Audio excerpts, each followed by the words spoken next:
여러분 안녕하세요. 네. 화요일인데도 굉장히 많은 분들이 오셨네요.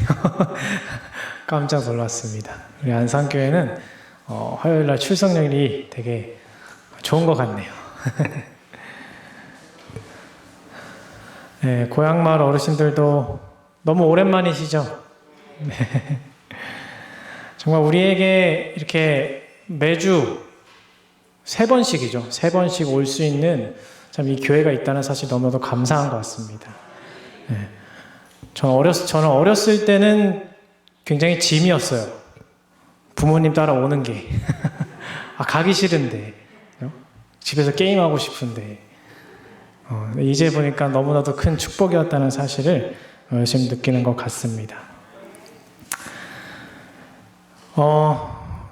이제 제가 전에 있던 교회에서도 항상 이제 화요일 혹은 금요일 설교를 했습니다. 근데 너무 오랜만인 것 같아요. 그래서 모든 게 좀 새롭고 그런데 오늘도 함께 하나님의 말씀을 살피면서 하나님께서 주시는 그 음성에 귀를 기울이는 그런 한 시간 되었으면 좋겠습니다.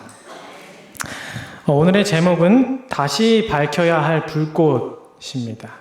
본문 말씀은 요한계시록 2장 1절에서 7절의 말씀입니다.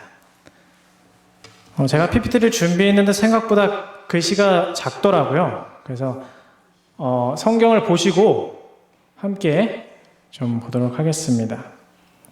요한계시록 2장 1절에서 7절입니다.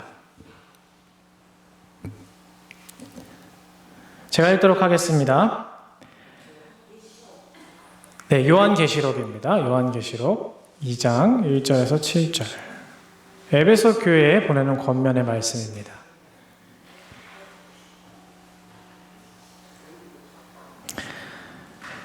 제가 읽겠습니다. 에베소 교회의 사자에게 편지하기를 오른손에 7뼈를 붙잡고 7 금촛대 사이에 다니시는 이가 가라사대 내가 내 행위와 수고와 내 인내를 알고 또 악한 자들을 용납지 아니한 것과 자칭 사도라 하되 아닌 자들을 시험하여 그 거짓된 것을 내가 드러낸 것과 또 내가 참고 내 이름을 위하여 견디고 게으르지 아니한 것을 아노라. 그러나 너를 책망할 것이 있나니 너의 처음 사랑을 버렸느니라. 그러므로 어디서 떨어진 것을 생각하고 회개하여 처음 행위를 가지라. 만일 그리하지 아니하고 회개치 아니하면 내가 내게 임하여 내 촛대를 그 자리에서 옮기리라. 오직 내게 이것이 있으니 내가 니골라당의 행위를 미워하는도다. 나도 이것을 미워하노라. 귀 있는 자는 성령이 교회들에게 하시는 말씀을 들을지어다.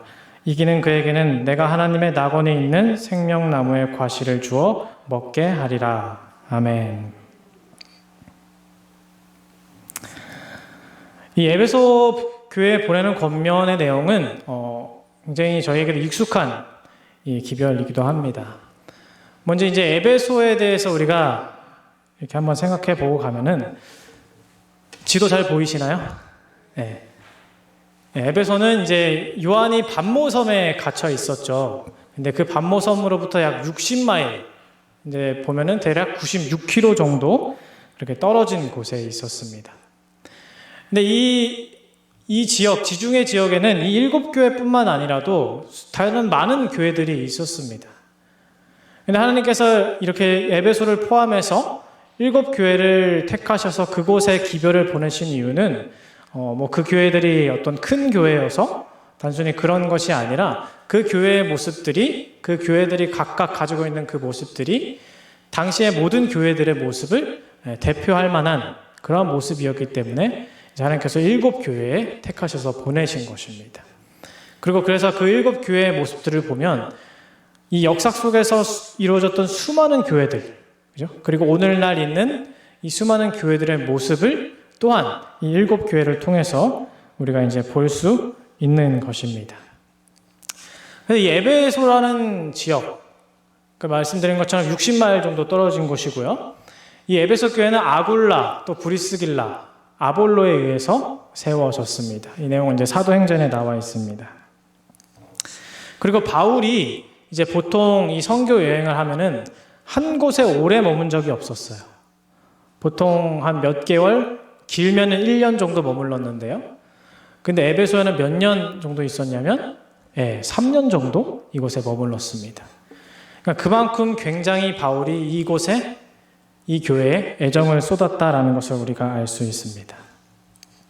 그럼 왜 바울은 이곳에 이렇게 오래 머물러 있었을까? 그 배경도 여러분들 아실 것입니다. 다름 아닌 이곳은 선교의 중심지 역할을 했기 때문이에요.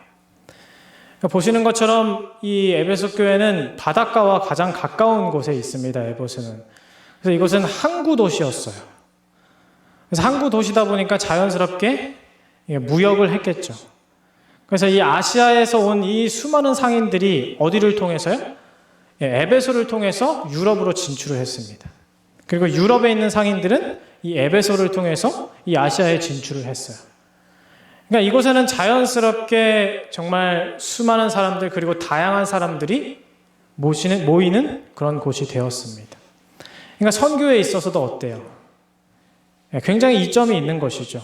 이곳에서 복음을 전파하면 그 사람들이 또 각국으로 돌아가서 그곳에서 복음이 전파되는, 그래서 선교의 아주 중요한 그런 요소였다는 사실을 이제 우리가 이해하고 넘어가면 되겠습니다. 그런데 이러한 발전을 이룬 에베소가 또 이렇게 너무 다양한 사람들이 모이다 보니까 이교의 중심지가 됩니다.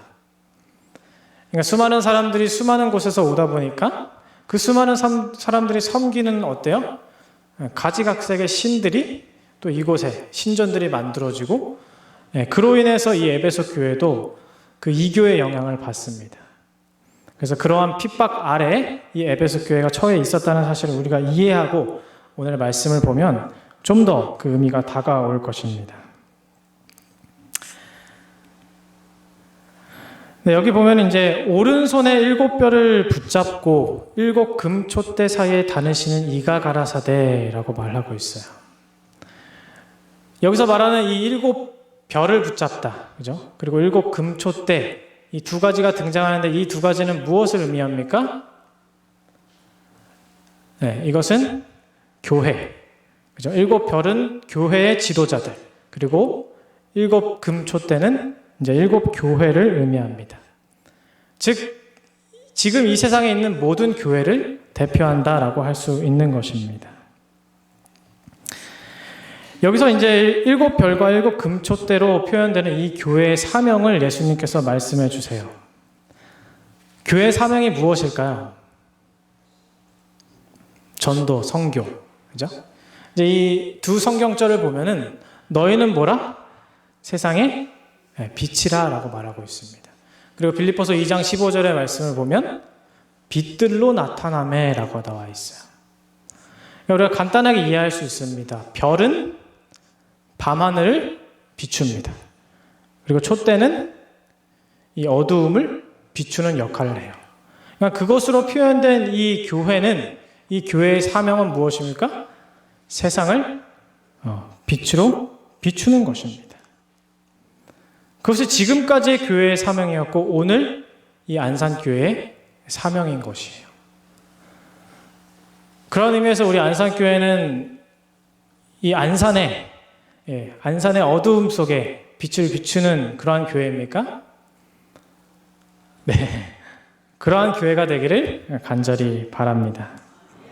왜냐하면 그것이 우리 교회의 존재 목적이기 때문이에요. 근데 여기서 강조하고 싶은 것은 교회의 사명보다는 그 뒤에 나오는 어떤 한 분입니다. 여기는 7뼈를 붙잡고요, 또 7 금촛대 사이에 다니시는 이라고 표현이 되었어요. 이분이 누구일까요? 네, 바로 예수 그리스도를 의미합니다. 그러니까 예수님께서는 어떤 분이시냐면 교회를 붙잡아 주시는 분이세요. 교회의 지도자들을 친히 붙잡아 주시는 분이십니다. 여기 보면은 크라테오라는 말이 있습니다. 이 말은 무엇이냐면 단단히 붙잡다, 움켜쥐다라는 의미예요. 굉장히 강한 뉘앙스를 띈 것입니다. 그러니까 예수님께서 그냥 바람이 불면 놓칠 정도로 붙잡고 계시는 것이 아니라 이 교회를 어떻게 해요? 단단히, 아주 강하게 움켜쥐고 있다라는 말이에요. 여러분 이 사실에 감사하십니까? 네. 교회라는 것은 이 건물이 아니죠. 교회라는 것은 사람입니다. 신약에 이 교회라는 용어가 표현되는 것은 다 신자들을 가리킬 때 표현됐어요. 그렇기 때문에 하나님께서는, 예수님께서는 누구를? 나를, 우리를, 목사님이 아주 맨날 강조하시는 거죠. 나를 붙잡아 주신다는 거예요. 그래서 지금 이 시국이 굉장히 어지럽지만, 그죠? 코로나 때문에 우리가 힘든 시기를 보내지만, 그럼에도 누가 우리를 붙잡아 주고 계세요? 예수님께서 우리를 붙잡아 주신다는 그 사실을 꼭 기억하게 되기를 간절히 바랍니다. 여기 사도행전 586페이지에 보면은 예수님께서 붙잡는다라는 것이 과연 어떠한 의미일지 설명하고 있습니다. 그리스도께서 금촛대 사이로 걸어다니는 것은 교회들과의 당신의 관계를 상징한다. 그리스도께서는 당신의 백성들과 끊임없이 교통하고 계신다. 그분은 부단한 조심과 끊임없는 경계로 당신의 파수병들 중 어떤 이들의 빛이 흐리거나 꺼지지 않는지를 보시려고 살피신다. 촛대들이 단순히 인간의 돌봄에 맡겨진다면 껌뻑거리는 불꽃은 꺼져버릴 것이다. 그러나 그분은 여호와의 집에 참 파수꾼이시오 성전 마당에 참 청직이시다. 당신의 계속적인 사려와 유지하시는 은혜는 생명과 빛의 근원이다. 사단은 밤낮으로 무슨 일을 할까요? 사단은 잠도 자지 않고 여러분들의 그 불꽃을 끄려고 노력해야 돼요. 그렇게 되어 있어요, 사단은. 그 정신 자체가. 그래서 우리가 이 사실을 절대 간과해서는 안 되는 것입니다. 근데 반대로 또 누가 밤낮으로 우리의 불꽃이 꺼질까 보고 계세요? 예수님께서 또 밤낮으로 보고 계시는 것입니다. 그러니까 우리가 해야 될 것은 뭐예요? 그 예수님 안에 매일매일 거하는 것이에요. 그 예수님 안에, 그 예수님 옆에 매일매일 우리가 있어야 하는 것입니다. 우리가 세상을 살면서 굉장히 많은 어려움들을 만납니다. 신앙적인 문제에서도 많은 어려움들을 만나요. 왜냐하면 성경에서 말하듯이 우리는 좁은 길을 걸어가는 사람입니다. 그렇다 보니까 옆에 무슨 길이 가끔 보여요? 넓은 길이 보여요. 저 길로 가면 왠지 내가 쉽게 갈 것 같은데. 그리고 또 이제 저희는 이 이단이라는 그러한 좀 안 좋은 소문도 있고, 그래서 그런 것을 통해서 우리가 필연적으로 핍박을 받거나 또 내 신념이 흔들릴 수가 있습니다. 그러니까 이런 것을 통해서 사단이 뭐 하는 거예요? 나의 불꽃, 이 교회의 불꽃을 꺼트리려고 노력하고 있는 것이에요. 하지만 여러분들은 오늘의 이 말씀을 꼭 기억하게 되기를 간절히 바랍니다. 우리는 절대로 혼자 걸어가지 않아요. 우리 옆에는 예수님이 함께 하십니다. 그렇기 때문에 우리가 인생을 살아가면서 어떤 두려움, 외로움 이런 것을 느낄 필요가 없어요. 문제가 있으면 누구한테 가면 돼요? 예수님께 가면 되는 것입니다. 예수님의 제자들은 풍랑을 만났을 때 예수님을 잊어버렸어요. 그래서 자기 힘을 다해서 어떻게 해요? 물을 풀려고 노력을 합니다. 근데 그건 말이 안 되는 거죠.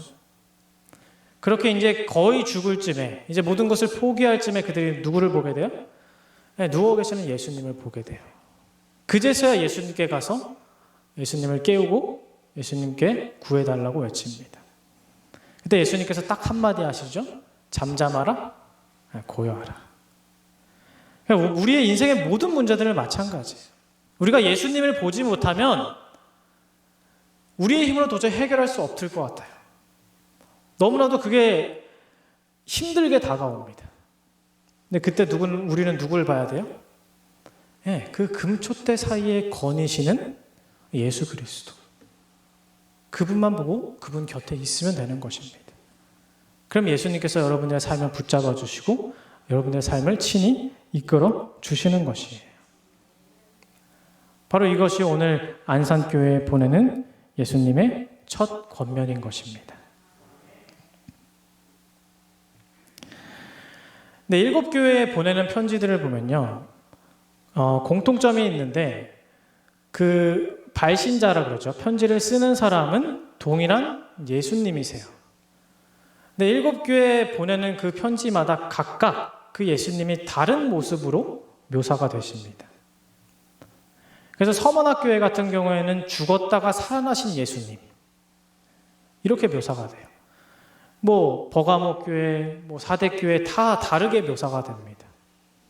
그러니까 이것은 무엇을 말해주냐면 그 각 교회에 보내는 기별이 다른 것처럼 예수님의 그 모습도 달라진다라는 것. 즉, 그 예수님의 모습 자체가 그 교회들에게 무엇인가를 기별을 하고 있다는 사실을 우리가 볼 수 있는 것입니다. 그래서 오늘 이 7별을 붙잡으시고 7 금촛대 사이에 다니시는 이 예수님의 모습은 그냥 우연이 아니에요. 요한이 기분 내키는 대로 그냥 적은 것이 아닙니다. 거기는 분명한 메시지를 담고 있는 것입니다. 예수님께서는 왜 이렇게 자신을 묘사하셨을까요? 예수님께서는 왜 자신을 7별을 붙잡고 7 금촛대 사이를 다니시는 이로 묘사하셨을까? 그것은 다른 것이 아니라 이 에베소 교회에 무엇인가, 그 교회의 본질이 사라지고 있음을 말하는 것입니다. 아까 예수님께서는 분명히 불꽃을 살피시는 분이라고 말씀하셨어요. 그런데 지금 무슨 문제가 생긴 거예요? 그 불꽃이 무엇인가? 꺼져감을 예수님이 보신 것입니다. 그래서 예수님은 그러한 모습으로 이렇게 에베소 교회에 권면하시는 것이에요. 그럼 과연 그 꺼져가는 불꽃이 무엇이었을까? 2절부터 4절의 내용에서 이렇게 설명합니다. 내가 내 행위와 수고와 내 인내를 알고 또 악한 자들을 용납지 아니한 것과 자칭 사도라 하되 아닌 자들을 시험하여 그 거짓된 것을 내가 드러낸 것과 또 내가 참고 내 이름을 위하여 견디고 게으르지 아니한 것을 아노라. 그러나 너를 책망할 것이 있나니 너의 처음 사랑을 버렸느니라. 무엇을 버렸다고요? 너의 처음 사랑을 버렸다. 예수님께서 먼저 에베소 교회를 칭찬하십니다. 뭐라고 칭찬하시냐면 내 행위와 수고와 인내를 아신다라고 이제 칭찬을 하시죠. 저는 이제 개인적으로 이런 것을 좀 많이 궁금해해서 이제 찾아봅니다. 그래서 우리가 수고와 인내는 쉽게 이해할 수 있잖아요. 근데 이제 행위라는 단어는 과연 무엇을 의미할까 이제 궁금증이 드는 것이죠. 근데 여기 보면은 이 원어로 보면 한국말 성경이나 영어로 보면은 이게 나눠져 있어요. 행위, 수고, 인내. 근데 이 원어로 보면은 그 행위라는 말 앞에 카이라는 단어가 붙어요. 그러니까 행위라는 말 뒤에 카이라는 말이 붙습니다. 근데 여기 보는 것처럼 카이는 즉, 곧이라는 의미예요. 그래서 이것은 무슨 이 역할을 하냐면 그 앞에 나온 단어를 설명해 주는 것입니다. 그래서 이영로는 곧 남자다. 그죠? 이게 뭐예요? 이영로를 설명하기 위해서 곧이라는 단어가 사용이 되는 것이죠. 그래서 여기 보면은 행위와 수고와 인내라고 이렇게 나눠져 있지만 이게 올바로 번역하면 뭐예요? 행위, 곧 수고와 인내라는 것입니다. 그래서 우리가 행위에 대해서 어떻게 따로 생각할 것 없이 행위는 무엇이다?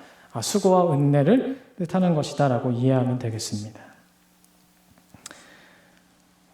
이처럼 우리의 이 신앙 행위는 이 수고와 인내를 반드시 동반하게 되어 있어요. 그들이 어떠한 자세한 이 수고를 했고 자세한 어떤 인내를 했는지는 우리가 알지는 못합니다. 이제 그 뒷부분을 보면은 대충 저희가 이제 생각할 수 있어요. 보면은 악한 자들을 용납지 아니했고요. 그 다음에 자칭 사도라 하되 아는 자들을 시험해서 그들의 어떤 거짓됨을 드러냈습니다. 그리고 그들은 참았고요. 예수님의 이름을 위해서 견디고 또 게을리 하지 않았습니다. 그리고 이제 6절에 보면은 니골라당의 행위를 미워했다라고 해요. 그러니까 이 니골라당이라는 것은 니골라라는 사람을 따르는 그런 사람들이었습니다. 근데 이 니골라라는 사람이 거짓 선지자였어요. 그래서 이제 사도행전에 보면은 그 7집사의 이름이 나오는데 그 중에 한 사람의 이름이 니골라였습니다.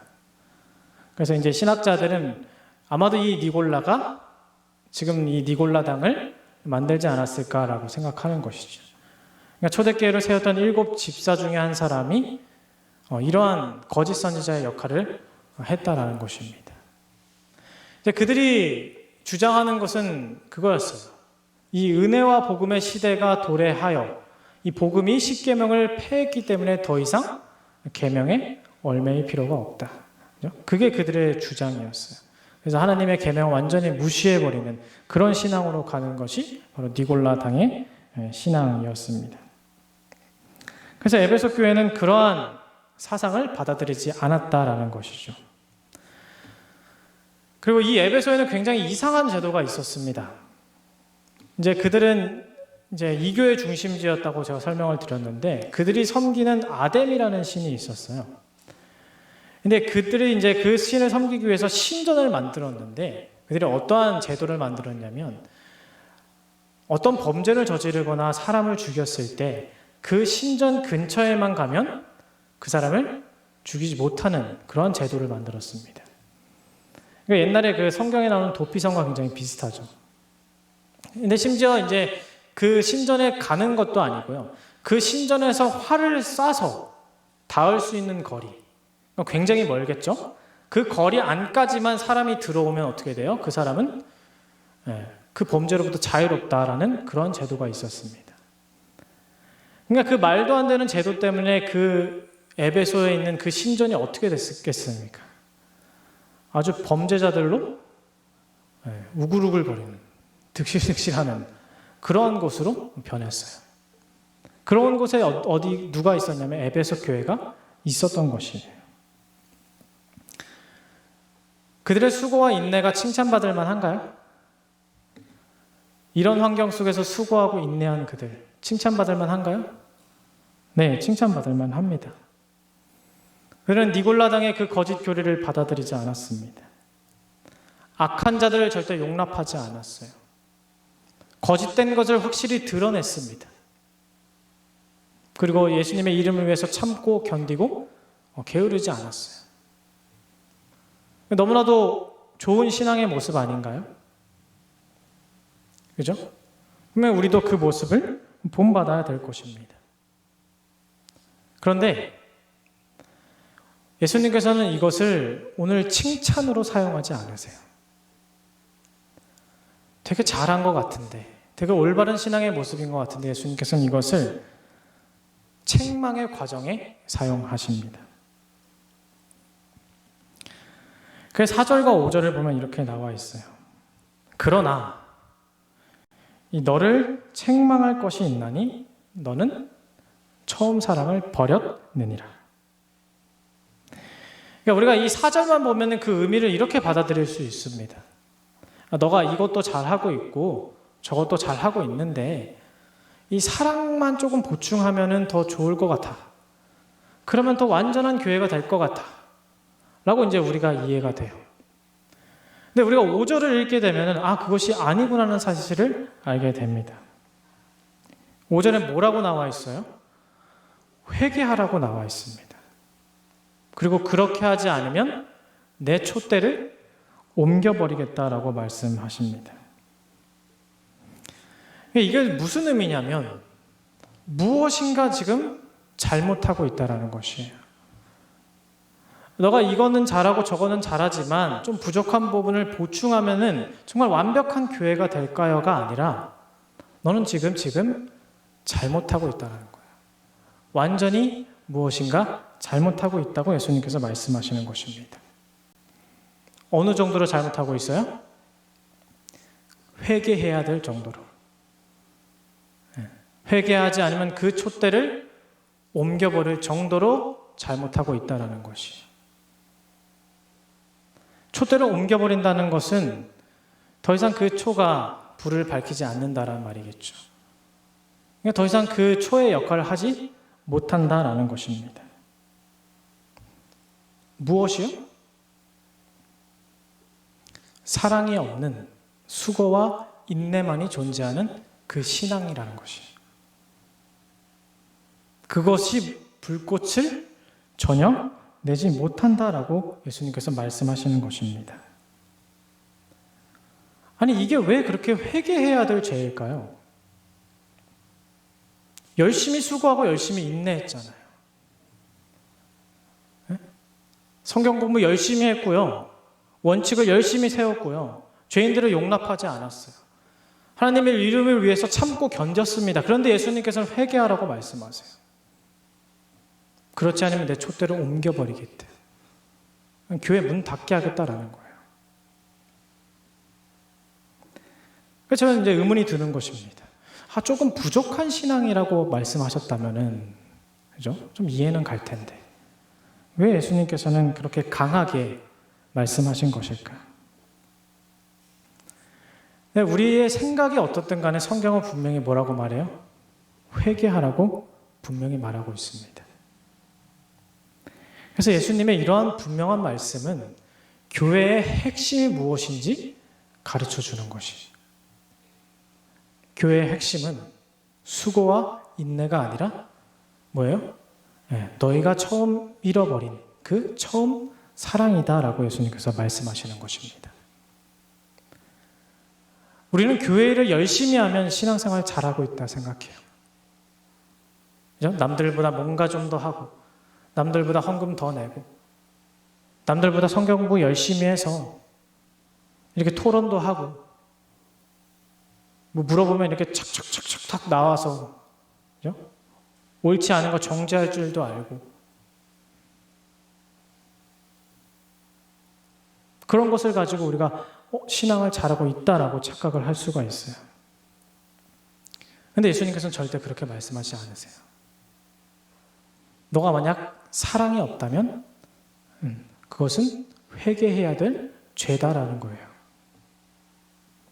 건전한 교리, 또 열성적인 일, 인내하는 거, 부지런한 거, 참고 견디는 거, 이런 걸 다 좋아해요. 근데 그것에 사랑이 빠지면 아무것도 아닌 것입니다. 그래서 고린도전서 13장에 사랑이 없으면 아무 소용이 없다라고 말하는 거예요. 우리가 교회를 잘 운영하기 위해서 직원회를 합니다. 그죠? 근데 만약 그 직원회에서 서로 미워하게 되고 언성이 높아지면은 그것을 할 이유가 있을까요? 우리가 열심히 힘을 모아서 하나님의 일을 합니다. 전도하고 봉사하고 해요. 근데 그 과정 속에서 우리가 서로에 대한 사랑이 없다면 그것을 하는 이유가 무엇일까요? 함께 교회 다니고 함께 안산교회라는 이름 아래 신앙하고 있는데 서로 미워하고 서로 비판하고 서로 정죄하고 있으면 그 교회의 존재 이유가 무엇일까요? 성경 공부 열심히 하는 거 좋아요. 자신의 교리 세우고 그 원칙 안에 자신을 세우는 거 좋아요. 하지만 그것을 가지고 남들에게 정죄하고 판단하고 그러한 모습을 보인다면 그 교회는 존재할 이유가 없는 것이에요. 우리 교회는 하나님의 사랑으로 만들어졌습니다. 그리고 그 사랑을 위해서 존재해요. 그런데 그 사랑이 없다면 그 교회는 차라리 존재하지 않는 것이 복인 것입니다. 그만큼 그 핵심은 무엇이냐면 사랑이라는 것이에요.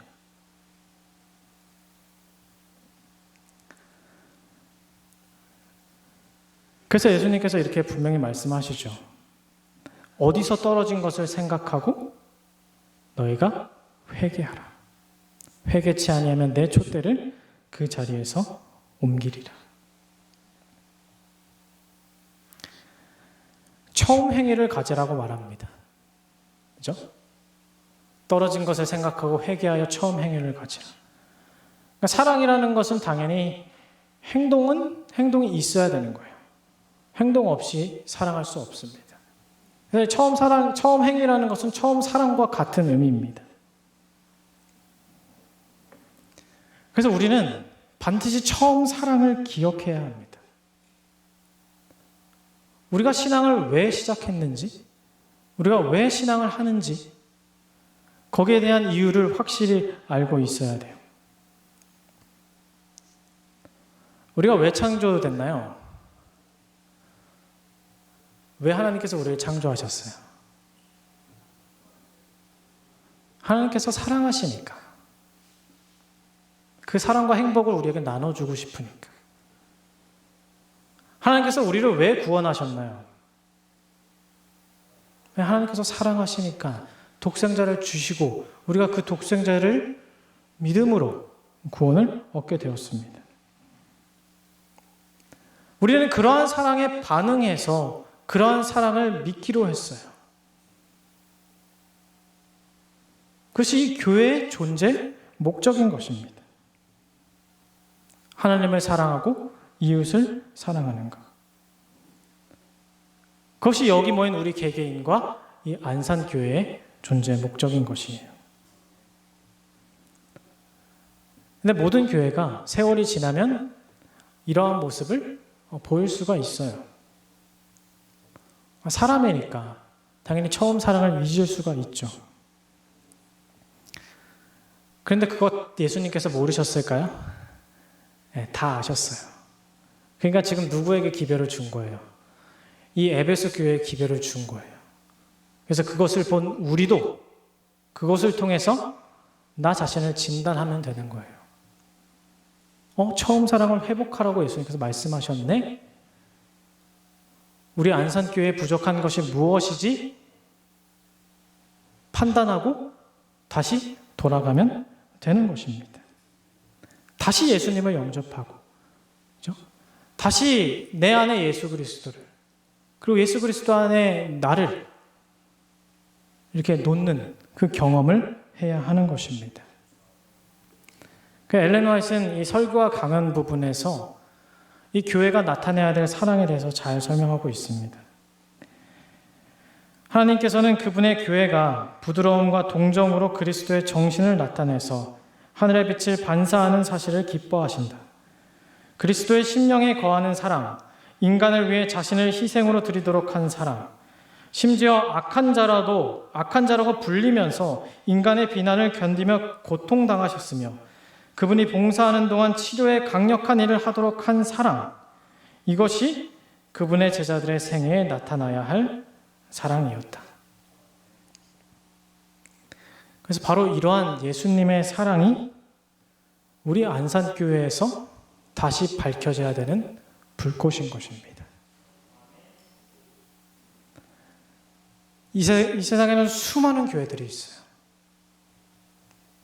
근데 안타깝게도 그 수많은 교회에서 이 사랑이 빠져가고 있는 것을 볼 수 있습니다. 교회는 성장하죠. 신도들도 많아져요. 점점 조직화되고요. 교리도 더 확립됩니다. 그런데 어딘가 모르게 이 예수님의 사랑이 보이지 않는 것이, 제 자신을 봐도 그래요. 이 사단의 흔들림 속에 매일 살아가면서 사단이 계속 제 마음속에 그 사랑이라는 불꽃을 끄는 것을 느낍니다. 그렇기 때문에 우리는 매일매일 어떻게 해야 돼요? 매일매일 예수님께 나아가야 돼요. 매일매일 예수님을 영접해야 되는 것입니다. 그것을 통해서 우리는 매일매일 처음 사랑을 회복해야 되는 것입니다.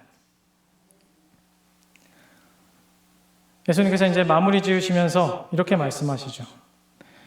귀 있는 자는 성령이 교회들에게 하시는 말씀을 들을지어다. 이기는 그에게는 내가 하나님의 낙원에 있는 생명나무의 과실을 주어 먹게 하리라. 우리 모두 이 오늘 말씀에서 말하는 그 성령의 음성에 굴복하게 되기를 간절히 바랍니다. 예수님께서는 분명히 명령하셨어요. 회개하고 처음 사랑을 가지라. 그리고 또 명령하십니다. 귀 있는 자는 들으라. 여러분, 이 명령에 순종하시겠습니까? 네. 이 말씀을 순종하는 자들에게 예수님께서는 분명히 약속하십니다. 하나님의 낙원에 있는 생명나무의 과실을 주어 먹게 하리라. 아멘. 그래서 우리 안산교회가 정말 이 처음 사랑이 회복되는 교회가 되었으면 좋겠습니다. 저도 우리 안산교회에서는 비난하는 모습, 비판하는 모습, 정죄하는 모습이 없었으면 좋겠어요. 그리고 그 사랑으로 열심히 했으면 좋겠습니다. 그 사랑으로 견디고 인내했으면 좋겠습니다. 바로 그것이 이 시대 교회에 꺼져가는 불꽃, 그리고 그 불꽃을 다시 이 안산교회를 통해서 하나님께서 키우고자 하시는 그 하나님의 말씀에 굴복하시는 여러분들 되시기를 간절히 바라면서 말씀을 줄이겠습니다.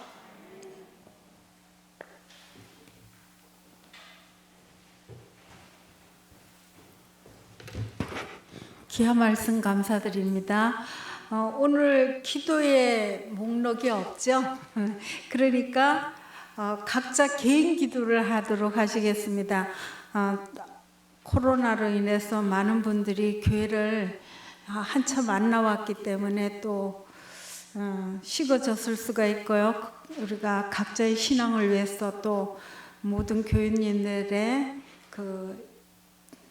빨리 마음을 추스리고 교회 나올 수 있도록, 그리고 본인들의 하고 싶은 기도, 드리고 싶은 기도 있잖아요.